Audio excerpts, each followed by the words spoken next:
अस्सलामुअलैकुम व रहमतुल्लाहि व बरकातुहू। ये मुफ्ती साहब की बारगाह में सवाल अर्ज है, अल्लाह को खुश रखे कि बाद नमाज मगरिब मैं कुरान पाक की चंद सूरतें मोबाइल में बगैर हैंड फ्री के सुनता हूँ और कोशिश करता हूँ कि गौर से सुनूं। दूसरा ये कि अपना घर वाले जो है ना अपने काम काज में लगे होते हैं, हांडी रोटी वगैरह में, तो उतनी तवज्जो नहीं दे पाते।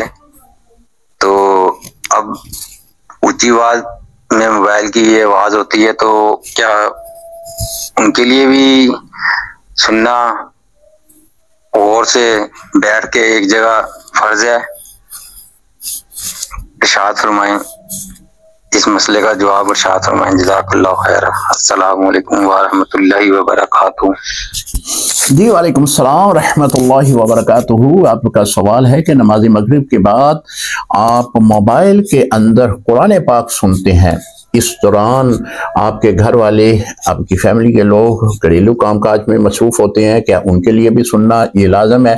जी मोहतरम, ये जो मोबाइल के अंदर कुरान पाक की तलावत होती है ये रिकॉर्डिंग की सूरत में है। इसका सुनना वाजिब नहीं होता, अलबत्ता सुन लें तो सवाब मिलता है।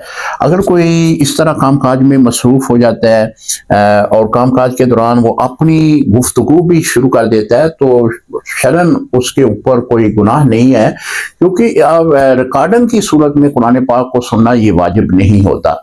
इसी तरह ऐसी आयत के जिसमें सजदा हो, अगर वो भी आपने सुन लिया तो आपके ऊपर सजदा भी वाजिब नहीं होगा, क्योंकि ये भी रिकॉर्डिंग की सूरत में ही आपने तिलावत सुनी है, तो इस बिना पे आप पे सजदा भी वाजिब नहीं होगा।